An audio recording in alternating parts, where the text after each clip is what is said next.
Hello everyone, this is Dipali Garg. Welcome back to my channel DG Pathshala.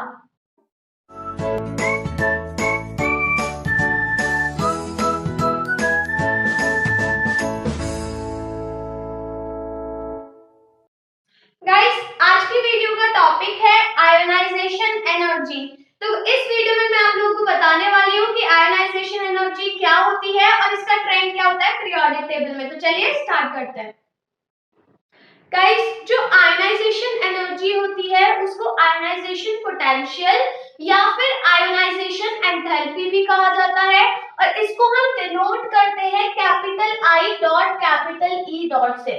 तो अगर by chance question में ऐसी short form लिखी हुई है तो आप समझ जाना कि ये क्या है, आयोनाइजेशन एनर्जी, जिसको आयोनाइजेशन पोटेंशियल या फिर आयोनाइजेशन एंथैल्पी भी कहा जाता है। अब बात आती है कि जो आयोनाइजेशन एनर्जी होती है वो होती क्या है। तो गाइस, मान के चलिए कि कोई भी एक एटम है और उसमें आउटरमोस्ट शेल में 1 इलेक्ट्रॉन प्रेजेंट है। अब उसको अपना 1 इलेक्ट्रॉन लूज करना है स्टेबल होने के लिए, तो ऑब्वियसली उसको एनर्जी की रिक्वायरमेंट होगी उस इलेक्ट्रॉन को रिमूव करने के लिए। तो जितनी उस एटम को एनर्जी की रिक्वायरमेंट होती है उस इलेक्ट्रॉन को रिमूव करने के लिए और पॉजिटिवली चार्ज आयन में कन्वर्ट होने के लिए, तो उस एनर्जी को कहा जाता है आयोनाइजेशन एनर्जी। तो देखिए, आयोनाइजेशन एनर्जी क्या होती है? The energy required to remove an electron from a neutral isolated gaseous atom and convert it into a positively charged gaseous ion is called ionization energy या फिर first ionization energy। गाइस, वो energy जो किसी भी atom को चाहिए होती है, जो न्यूट्रल आइसोलेटेड गैसियस एटम होता है उसको चाहिए होती है इलेक्ट्रॉन को रिमूव करने के लिए और किस में कन्वर्ट होने के लिए, पॉजिटिवली चार्ज गैसियस आयन में कन्वर्ट होने के लिए। तो उस एनर्जी को कहते हैं आयोनाइजेशन एनर्जी। अब मान के चलिए कि यहाँ पर कोई भी एक एम एलिमेंट है, कोई सा भी एक एम एटम हो गया या एलिमेंट हो गया। अब ये है गैसियस फॉर्म में। अब इसको ऑब्वियसली एनर्जी की रिक्वायरमेंट है, तो यहाँ पे इसको एनर्जी चाहिए।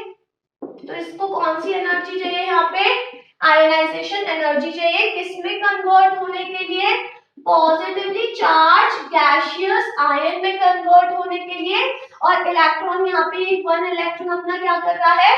लूज कर रहा है। तो इलेक्ट्रॉन को लूज करने के लिए जो एनर्जी इसको रिक्वायर्ड है यहाँ पे, ये कौन सी एनर्जी है? आयोनाइजेशन एनर्जी है। क्लियर? और गाइस, यहाँ पे जो एम है वो कोई सा भी एटम हो सकता है। अब आते हैं कि इसकी यूनिट क्या होती है। तो गाइस, जो आयोनाइजेशन एनर्जी होती है इसको मेजर किया जाता है इलेक्ट्रॉन वोल्ट पर एटम में, जिसको ऐसे भी लिखा जाता है small E capital V slash पर एटम।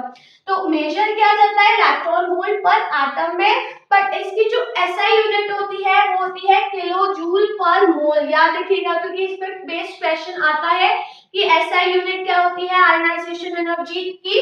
किलो जूल पर मोल। क्लियर? अब गाइस, मान के चलिए कि कोई भी एक एटम है और उसके आउटरमोस्ट शेल में 3 इलेक्ट्रॉन्स प्रेजेंट है।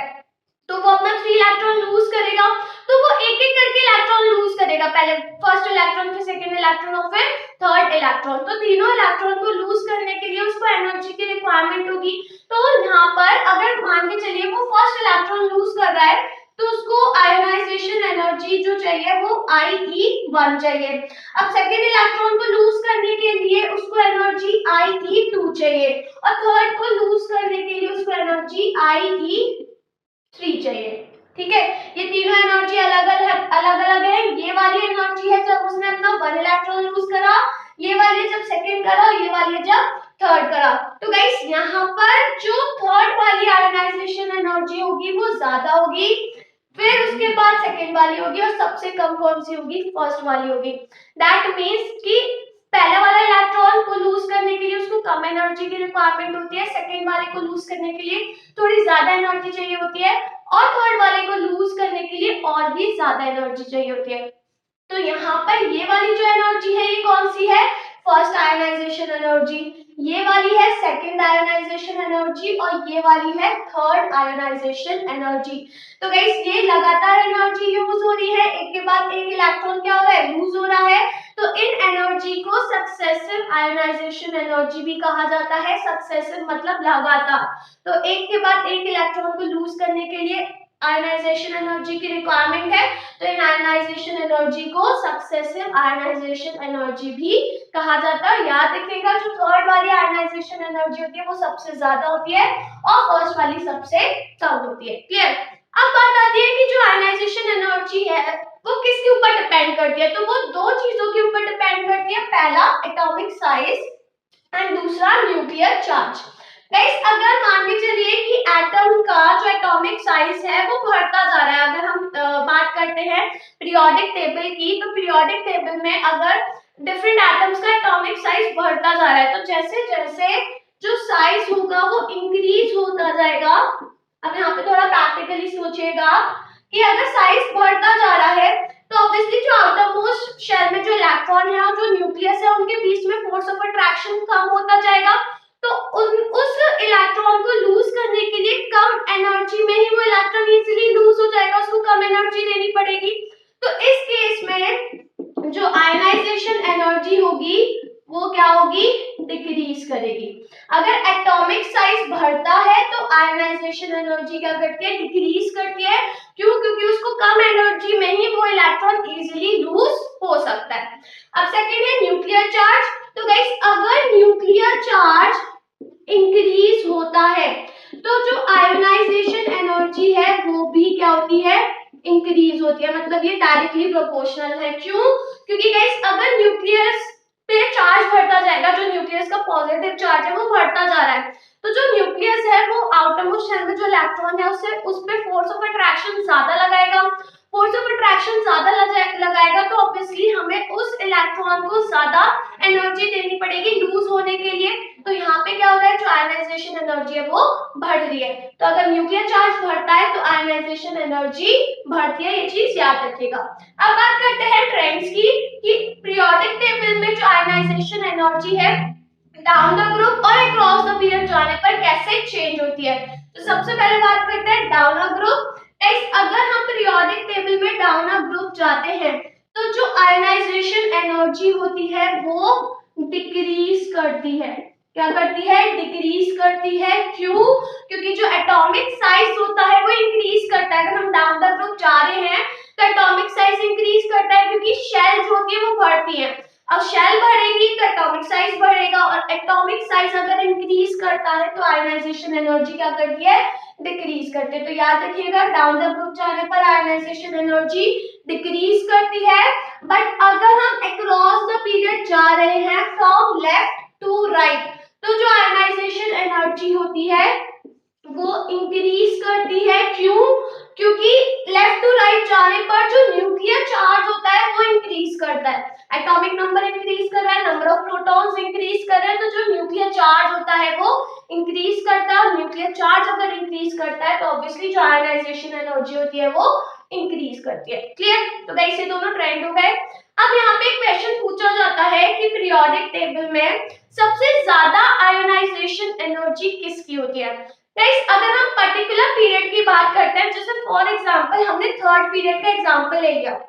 अब थर्ड पीरियड में हम लेफ्ट टू राइट जा रहे हैं तो लेफ्ट टू राइट जाने पर जो आयोनाइजेशन एनर्जी है वो इंक्रीज कर रही है। दैट मींस जो 18 ग्रुप के एलिमेंट्स होंगे वो सबसे लास्ट में आएंगे। अगर हम लेफ्ट टू राइट जा रहे हैं तो सबसे लास्ट में इनर्ट गैसेस आती है।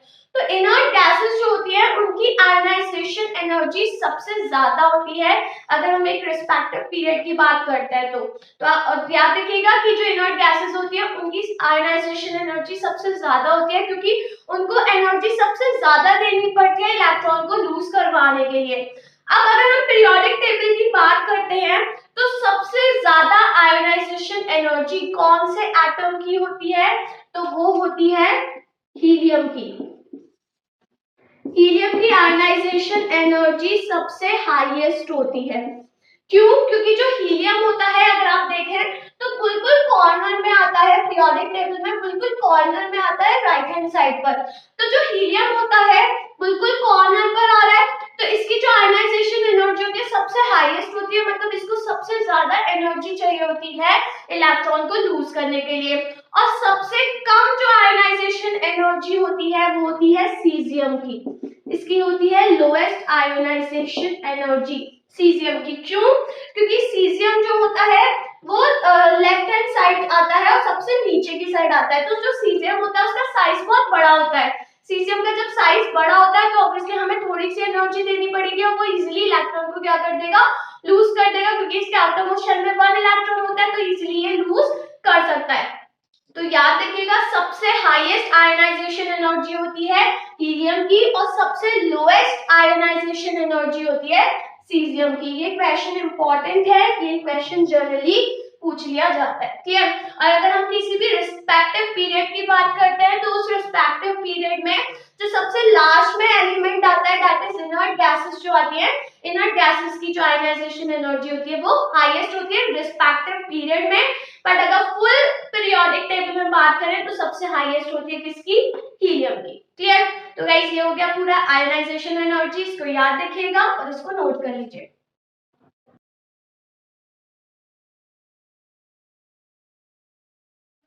गाइस अगर आपको ये वीडियो पसंद आई हो तो वीडियो को लाइक करिए, अपने फ्रेंड्स के साथ शेयर करिए, और अगर आपने अभी तक मेरा चैनल सब्सक्राइब नहीं करा है तो फटाफट से चैनल को सब्सक्राइब करिए। तो अब मैं आपसे मिलती हूँ मेरी अपकमिंग वीडियो में एक नए टॉपिक के साथ, तब तक बने रहिए मेरे साथ, और हाँ मेरे साथ बायोकेमिस्ट्री पढ़ते रहो ना, and be safe from corona.